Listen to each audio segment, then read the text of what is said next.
Long ago, when I wrote the first report in 2009, I wrote that electronics import bill will be higher than the oil bill.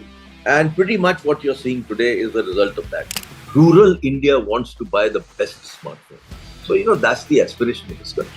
We have seen that a lot of them move outside the country to pursue their higher studies. There's a lot of talent in this country. Any engineering institute in this country should also teach students how to make products.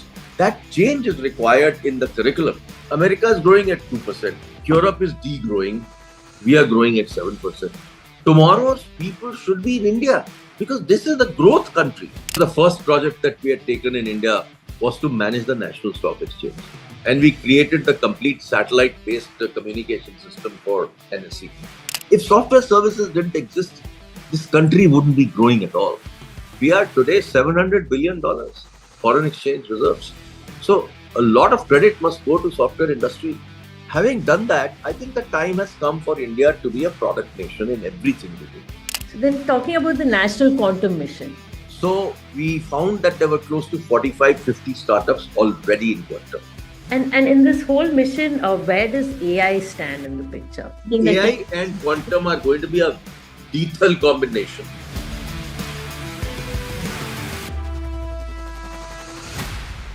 We could start off with you sharing a few words on Ratan Tata. Any fond memories you would like to share, if that's okay with you? I met him many moons ago once, and in a conference, and I walked up to him and said hello, and I said I'd like to come and spend some time with you, and he gave me his card and he said, please, whenever you're in Bombay, please call me. So that's the kind of person he was. And then when I was starting my foundation, EPIC, which is fundamentally for the purpose of making India a electronic product nation. I actually went to him to tell him about it. Reason was that I remembered very clearly that he actually literally started his Tata career with Nelco. And Nelco was an electronic product company. I wrote to him and he invited me to his home. And actually, I found him to be so amazing, so much humility. And then we sat on his dining table and I talked to him about Epic and took a lot of advice from him.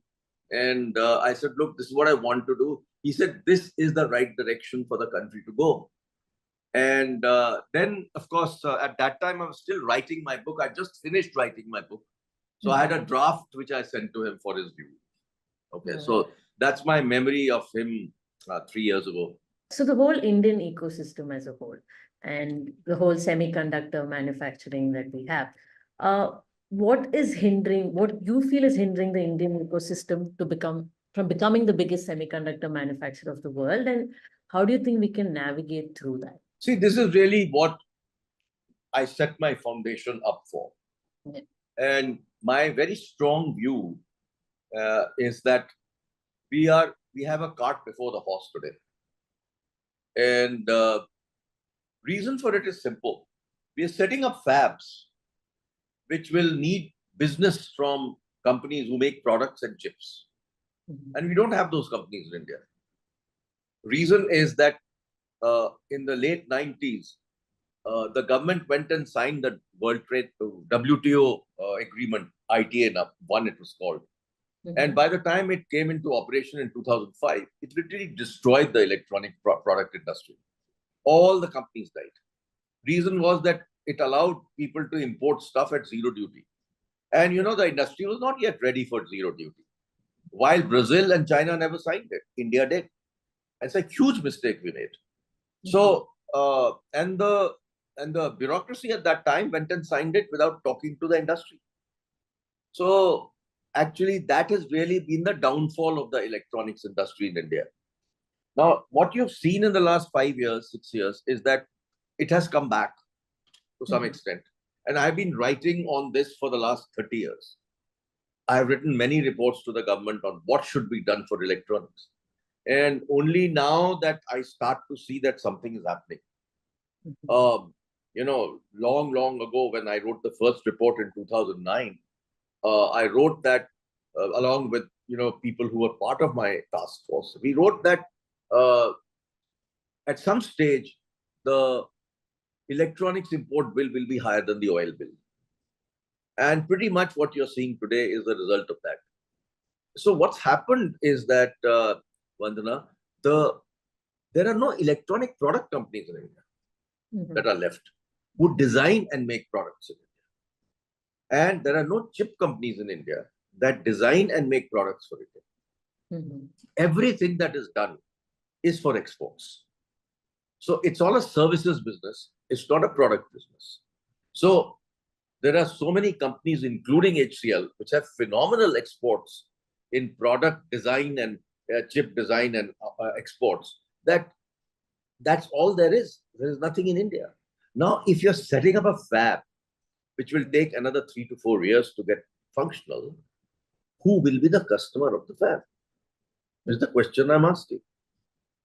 And the only way to make this happen is to make products in India, design products in India for the world. So I had approached the Honorable Minister, Ashwini Vaishnav, about a year ago, and I pointed this out to him. And he said that, okay, let's set up a task force to create a report on this and what should be done. So I wrote a note for him, and based on that note, the government set up a task force under the chairmanship of Professor Sood, who's the principal scientific advisor. And this report was submitted by us about 5-6 weeks ago, I think 8 weeks ago, to the government. And the reason why we felt very strongly that government should put out money to actually get people to make products in India and design products in India and then become the customers to the fab. So this report suggests that close to 35,000 crores should be set aside as incentives for people to design products in India, not manufacture. Manufacturing enough is happening, but all the manufacturing that's happening in India is low value addition. It's all services. EMS is services. So this is really what I believe needs to be done to make the semiconductor business self-sustainable. Otherwise, we'll be only dependent on export orders. And just tell me how many people will buy chips from India. Because every country has its own semiconductor plant. So they will prefer to buy it from their own plant rather than encourage India. So this is a very serious issue that needs to be acted upon like yesterday. And therefore, we are just waiting for the report to be approved and funds to be set aside to make this happen. So this is my view of the front end to the semiconductor industry. Now, inside the semiconductor industry, I think 3 things are missing today. We've now got a strategy to make silicon chips in India. We now need compound semiconductors to be made in India. So that's something that must happen. The second thing that must happen, for which there is a large market in India, which is display fabs. Because all the phones, the computers, and the products that are made in India need screens. So display is a very important requirement. And the third very critical requirement for the semiconductor industry to be successful is to have an R&D facility. If you look at Singapore, they have their own R&D facility. It's been running for 25 years. And the same thing goes for Belgium, where there is IMEC. So what we need is an R&D facility which can actually work on the manufacturing processes to be put in place. So this is my view of the whole semiconductor piece. So when you say, like, say, building R&Ds in India, what about in terms of resources and researchers? Like, do we rely on our Indian talent, where we have seen that a lot of them move outside the country to pursue their higher studies and probably build for, say, US or something like that? So is that a mindset which can be changed, or that is No, that's not the issue. The reality is that, you need to create an environment for people to make a product. Okay. Let me describe the environment which is there in our report. The environment is what I call the virtuous cycle. So you need to start from product to chip to manufacturing And then incentives must be provided for people to make products in India. See, we are importing everything from China today. That's a very bad situation to be in for a large country like ours. Today, what are people doing? They go to China, they pick up a product, they put a logo and sell it in India. We are a country of traders. While India has the largest amount of VLSI designers in the world.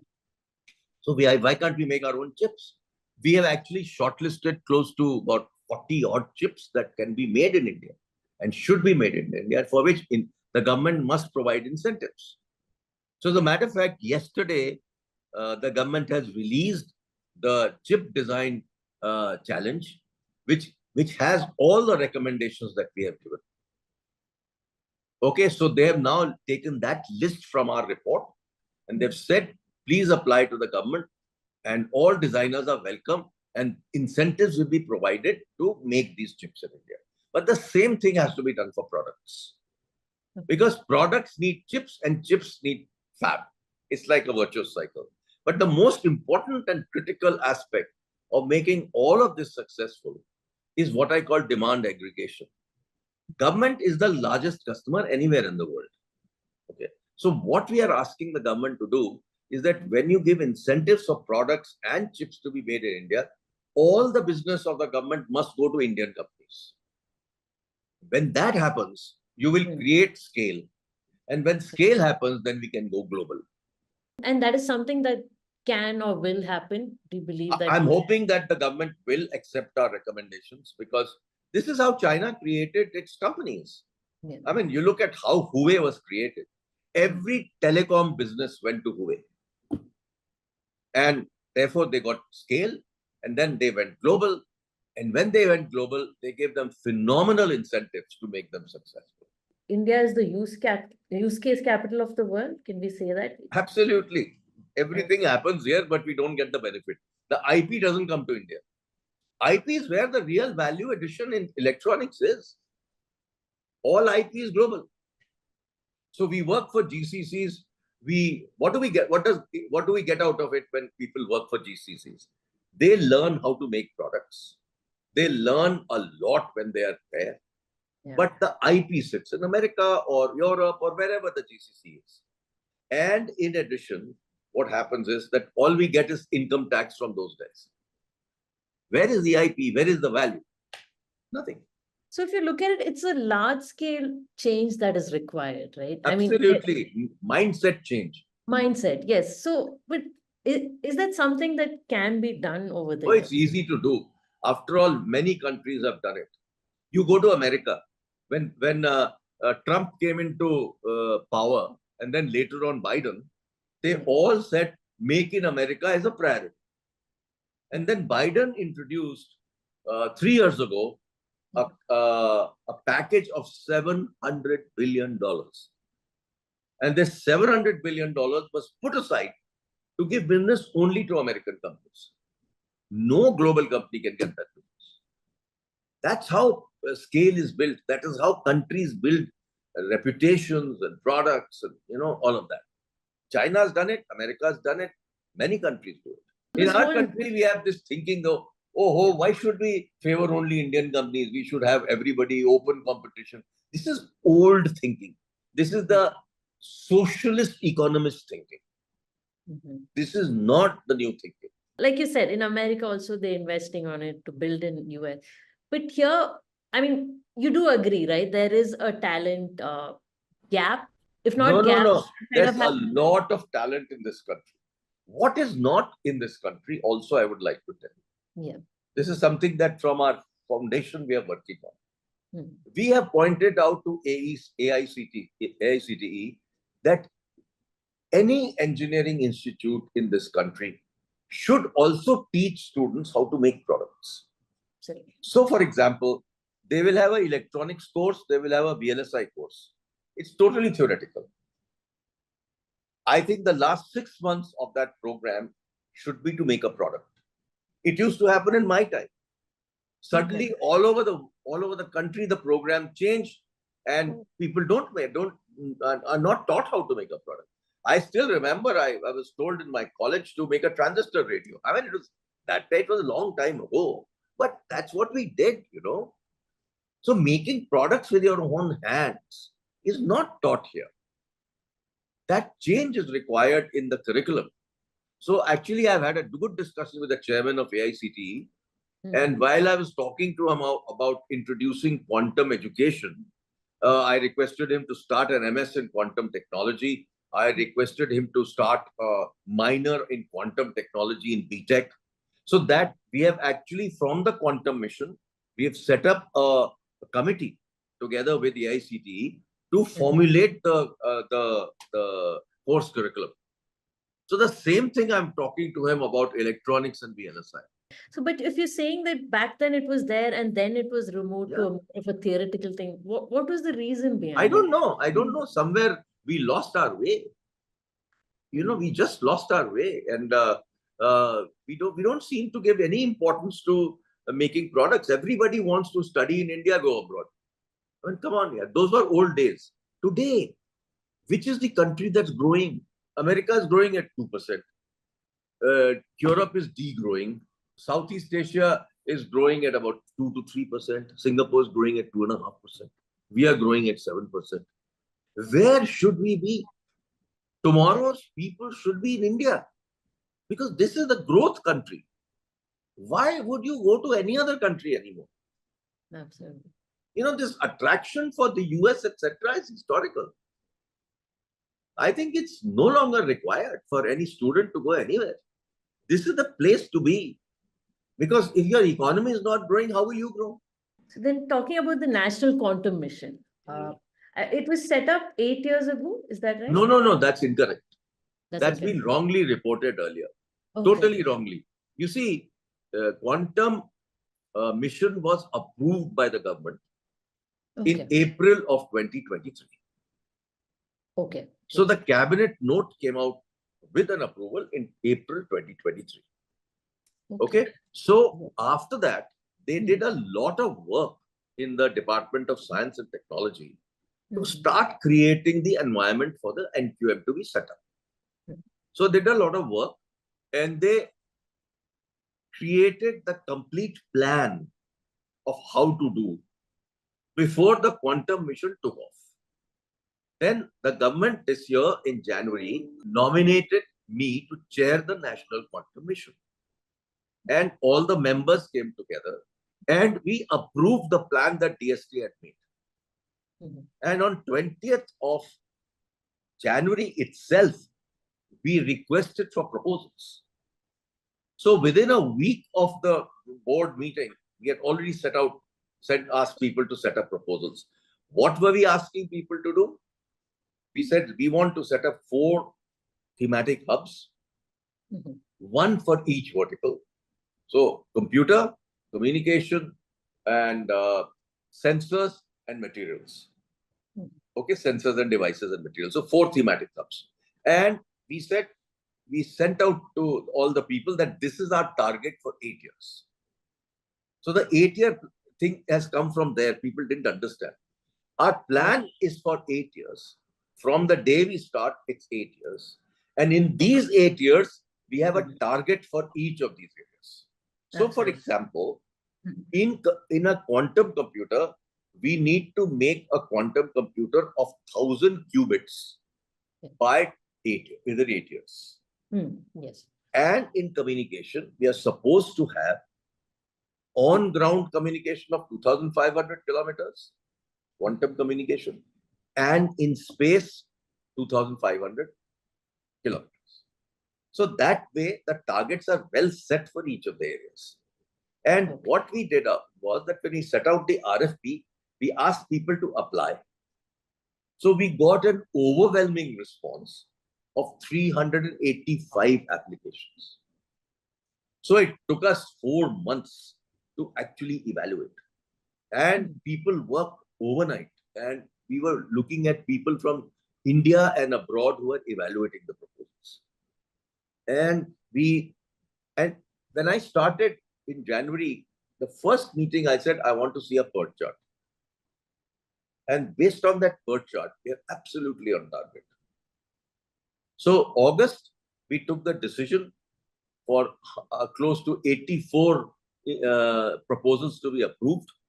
We are giving away anywhere between 30, 50 crores to 150 crores for each of these. Our budget is 4,000 crores. Out of that, we have already allocated the money for these projects.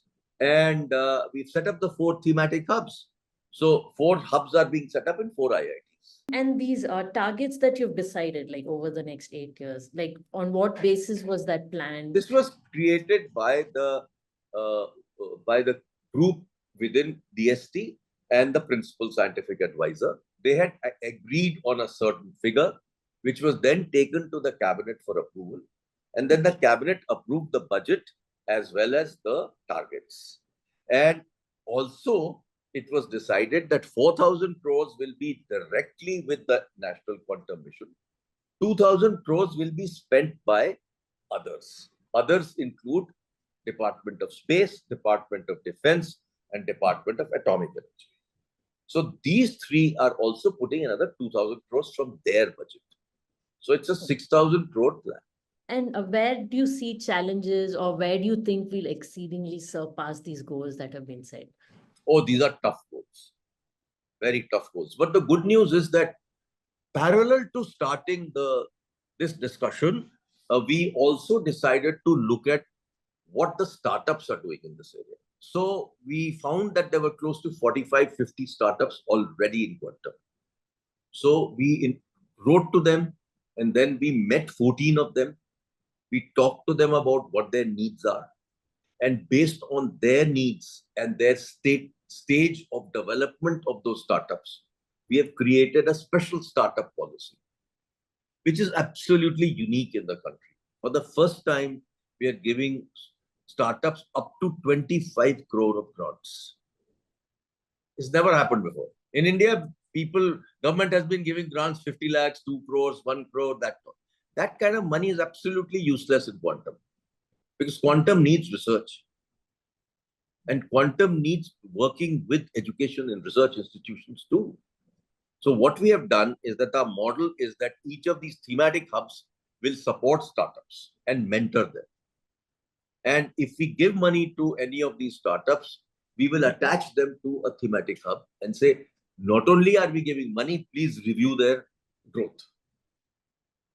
We want them to be successful. The good news, Vandana, is that there are already about 3 or 4 startups who are actually commercially selling their products. And one of them has a subsidiary in America selling their products. So in the communication area, we are ahead of time. Okay. Computer is very tough to do. But in computer, again, good news is that TIFR has already made a 6-qubit computer, which was just tested and approved by DRDO because it was a project of DRDO, TIFR, and TCS. So in addition to startups, we want to involve the software companies and corporates also to come in and work together with us. So challenge, I think, is going to be in the area of making researchers accept targets. You know how researchers work, Vandana. Today, most researchers globally, not just in India, are more attuned to doing a lot of blue sky research and not really looking at a target. Here we are changing the rules of the game. And we are telling them, you have a target. And in the past, researchers and scientists were more attuned to writing papers. And their evaluation of their growth in their institutes is done on the number of good papers they have written, not on making products. That's another challenge in this country. So, if you look at TRL 1 to TRL 4, TRL 5 is what the researchers should do. Okay. TRL 5 to TRL 9 is where companies and startups should take up. That is something that can be changed, right? Again, you see, one thing I have great belief in is what I call the Indian mind. Indian mind is the best in the world. And we better believe it. Only when we start believing that, then we'll have the mindset to say we can beat anybody in the world. That's a very nice way of saying it. Absolutely. And you touched upon how, say, even Indian business houses can play a critical role in this. Oh, yes. Oh, It's a yes. collaboration and stuff. You see, because a lot of these large corporates will need quantum technology 4 to 5 years from now. Mhm. Because let's look at pharma companies. Mhm. Okay. For drug development, there's nothing better than a quantum computer. Drug discovery, absolutely, it'll dramatically reduce the time for drug discovery and the cost of drug discovery. So Indian pharma companies can go far ahead if they adopt that they start thinking about quantum technologies. Another very important area for the country, which I think I would like various publications and organizations to take forward in the press, is the fact that India must prepare itself to be quantum ready. See, when a quantum computer comes up, which can crack the current cybersecurity, Mhm. then you will be completely open to an attack. And this can happen maybe 4 years, 5 years, 6 years, who knows? At a time when a powerful quantum computer is ready, it can crack your financial systems, it can crack your security systems, everything.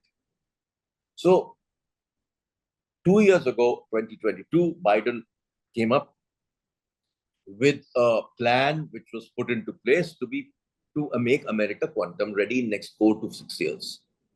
And he advised and wrote a detailed note on which segments of the industry must immediately start working on it. Because if you want to replace your current cybersecurity systems, it could take anywhere between 5 to 7 years. So we need to be quantum ready.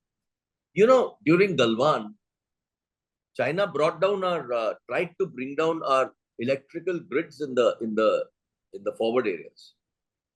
Few years ago, I don't know whether you remember, Bombay had no power. Mhm. Who was behind it? So look, China could have a quantum computer which is very powerful and sitting there 4 years later. What can they do to this country? It can destroy our economy. So we better start working on this. And we are currently in the National Quantum Mission writing a policy for this. And we will give that policy to the central government, request them to get it implemented all over the country.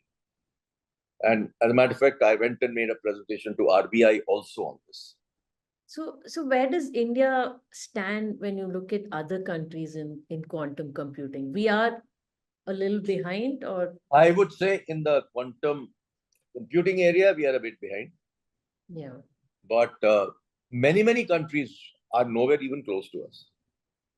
So it's just that 5 to 7 countries are ahead of us. How is it that China is kind of been able to crack any kind of sector? Now, even if you look at AI also, they kind of way ahead of US as well, although not the whole world knows I much. wouldn't agree with that. US is ahead of everybody in the AI. I wouldn't agree with that. But Mhm. where China is ahead of America is in semiconductors and electronics. Okay. And quantum computers, they're also quite ahead. But you see, in America, you look at the whole world, how much have people invested into quantum? The largest investment is in China.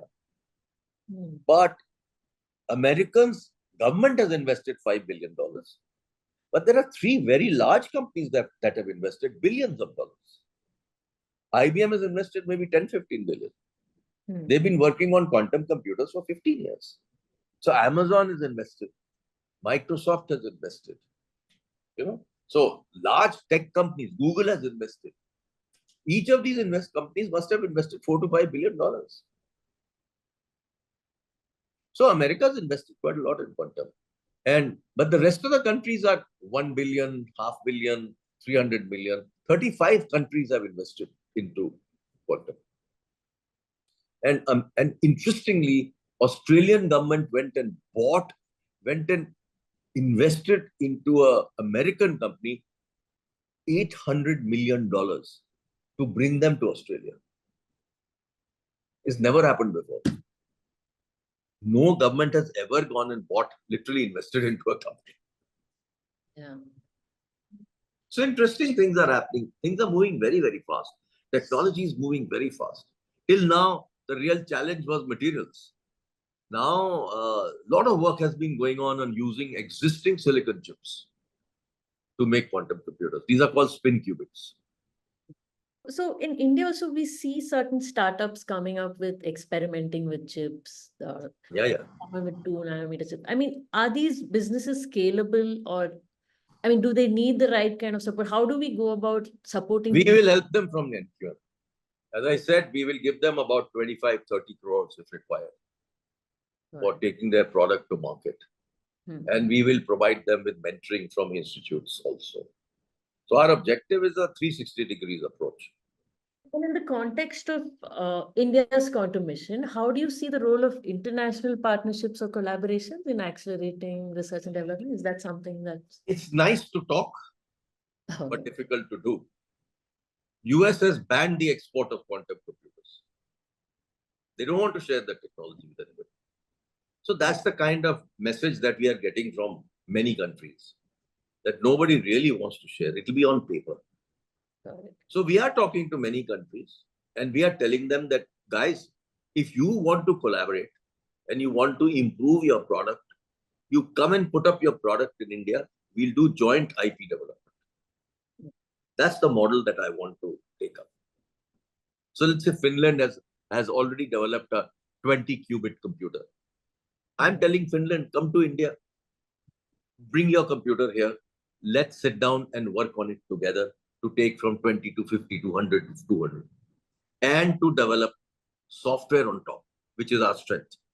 And is that something that they would probably look at, would countries? You know, as I said, every country will look out for themselves in this area.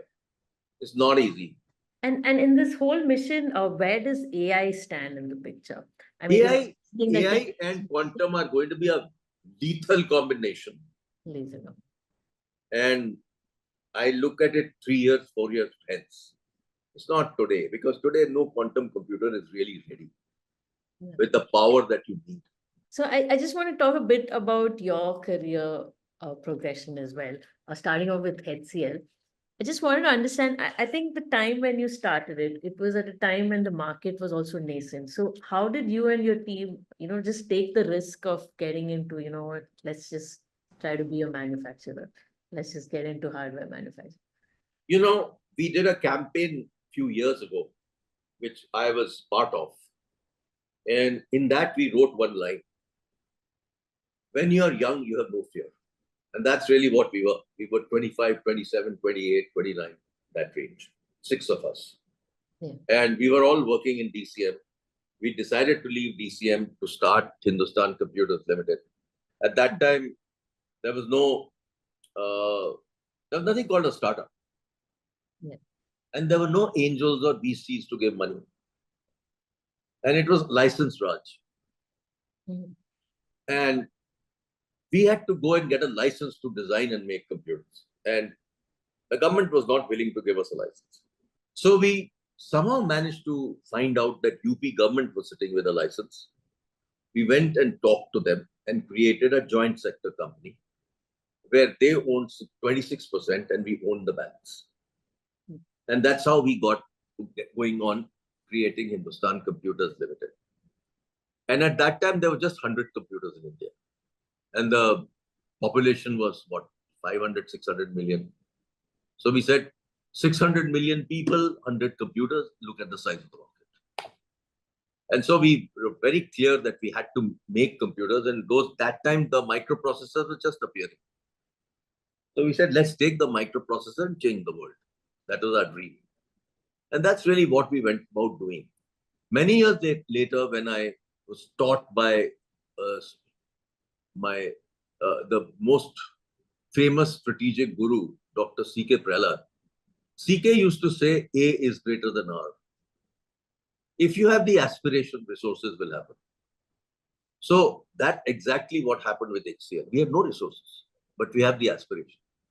And we succeeded. So in 10 years from the start of 1976, in 86, we were the largest computer company in India. It took us 10 years to get there with lots of competition at that particular time.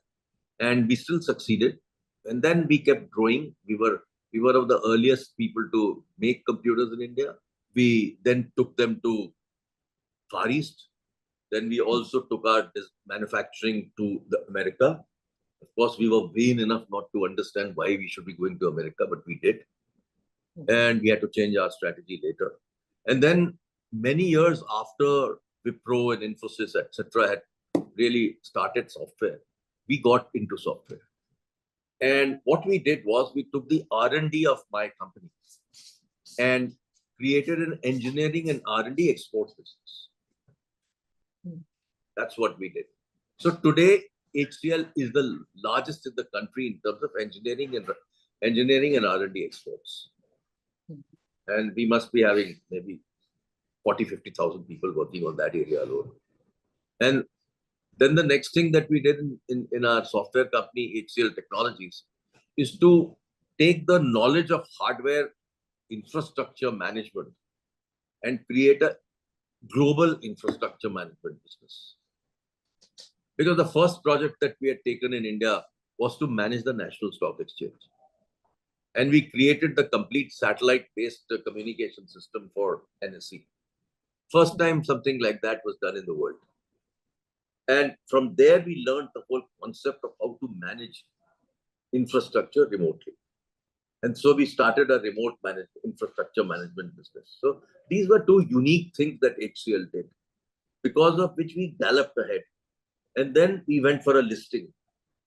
And when we went for a listing, our objective was that we are far behind in software. If we get money, we'll go and buy some companies, which is what we did. And so over a period of time, we are now the third largest software company in the country. That's how we created HCL. Say from then to now, or say even in the future, can we have like the next big hardware manufacturer in the world coming out of India? That's my dream. That's it. That's what I've written in my book also. My last chapter of my book is all about this whole my dream of making India hardware product nation. It'll happen. Yeah. I think as a country, we need to now take a different view. Till now, services has sustained us. If software services didn't exist, this country wouldn't be growing at all. I mean, software services created the brand India. And also, it has given us dollars which we didn't have. You know, so yeah. I still remember year 2000, we had no dollars in the country. And look what's happened in 24 years. We are today $700 billion foreign exchange reserves. So a lot of credit must go to software industry. And having done that, I think the time has come for India to be a product nation in everything we do. So not just electronics, but if you don't change towards a product nation, we'll never ever be a developed country. We have to be in the product business. So whether it's drones, whether it's space, whether it is two-wheeler EVs, whether it is nuclear, whether any of these things, our thinking is that if we can do this, then we can be a world leader in products. And out of these 10, 12 top areas, I think if we can be among the top 5 in 20 years, then we will be a developed nation. Ajay, when you look back at your career and all the technological developments you've been a part of in India, what do you feel has changed in an Indian entrepreneur's mindset, at least over the last, 3 decades or so? Today, entrepreneurs start from saying nothing is impossible. And that mindset is what has changed. The confidence in young people today is phenomenal. Group of us have created a think tank also, and we have given these guys a name. This name actually came from Kumble. Kumble, when he was recreating the Indian team, he said, we need athletic Gavaskars. We need somebody who's as capable as Gavaskar, but extremely athletic.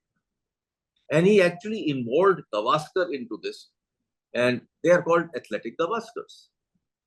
So I think of youngsters today as being athletic Gavaskars. That is really what will make India happen. And that's how the cricket team has progressed. I mean, I was seeing the T20 match yesterday.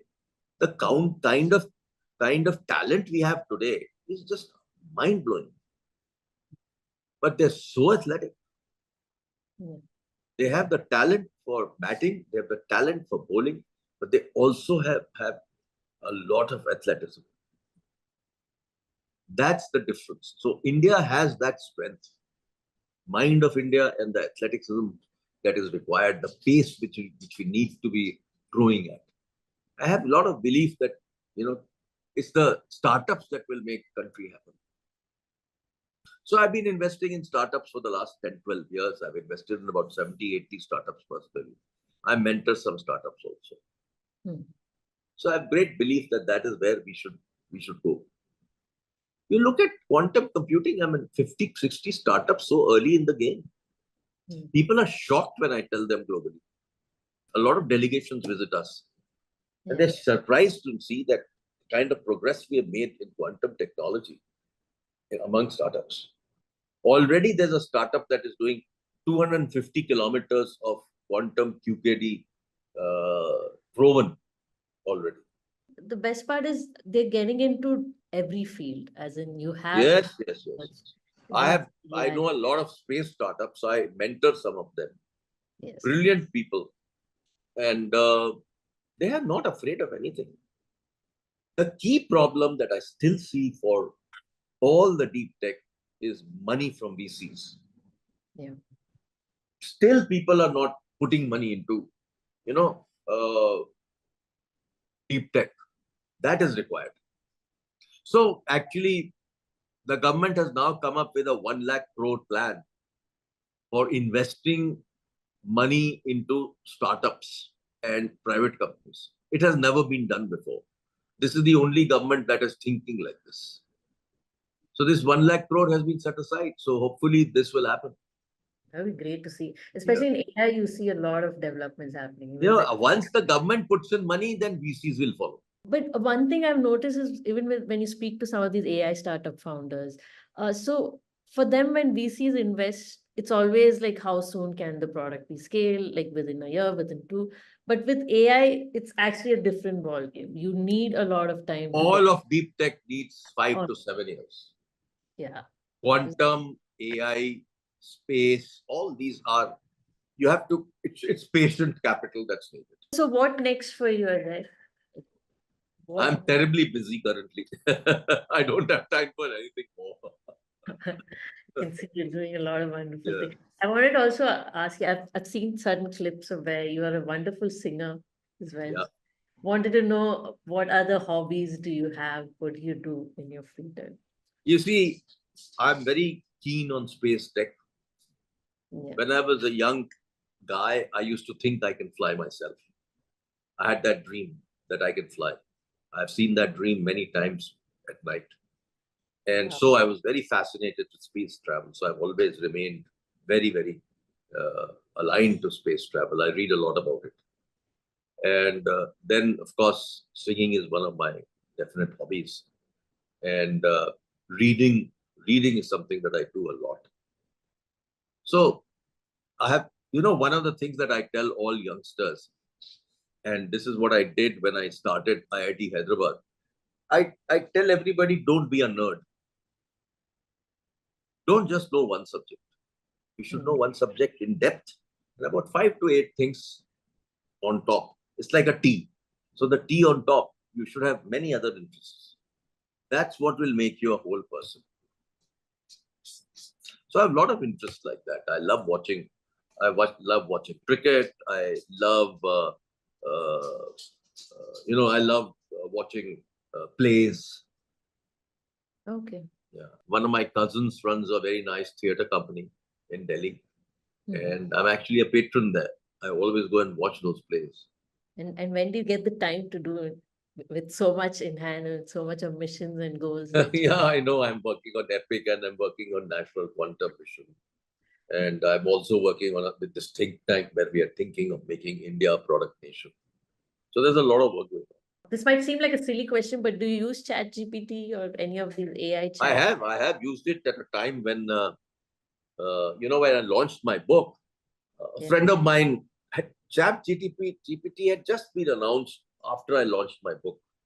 And he sent me a review done by ChatGPT on my book. And it was a very nice review. So I was quite zapped. I said, this looks quite good, pretty close to what they should have written. And then 4 or 5 weeks later, I decided to ask ChatGPT to write another review on my book. And that turned out to be totally different. Oh. So I think ChatGPT still is learning. And there's just one last question. Any advice you would like to give to an Indian tech journalist, an AI journalist like me? Something that we can do to help with the whole India mission? I think take the message strongly to startups and the country that India needs to be a product nation. I want a lot of support of that from the journalists. We must write more and more. I recently met TK Arun in Economic Times, I think 2 months ago, and then he wrote about it. So I was so happy that he wrote that India needs to be a product nation. So I think that's really what I believe people should be doing, taking that message forward, that enough of services. But people go to that, do they think that this is one thing you cannot fail at? Maybe you will succeed if you go into services and, software. See, that's all because of, cost arbitrage. But that's history. Salaries in this country have gone up dramatically. So we need to be clear that just services alone is not going to make it happen. We need to reduce dependence on China. We have made a serious mistake of taking action on electronics too late. I started writing about it 30 years ago. I talked about 30 years ago to set up 2 fabs. Didn't happen. So we've missed the bus quite a lot, but time has come for us to catch up.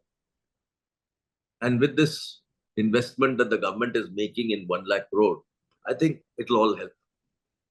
Absolutely. So startups don't need to worry about funding.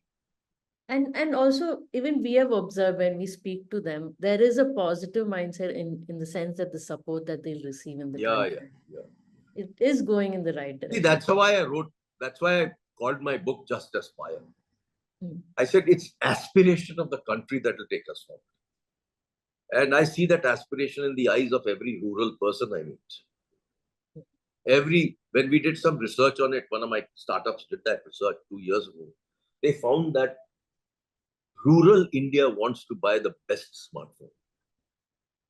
They no longer want to buy a normal phone. So, that's the aspiration of this country. All right, Ajay. Thank you. Thank you so much for your time. Yeah. All right. Thank you. It was great talking to you, Ajay. Thank you. Bye.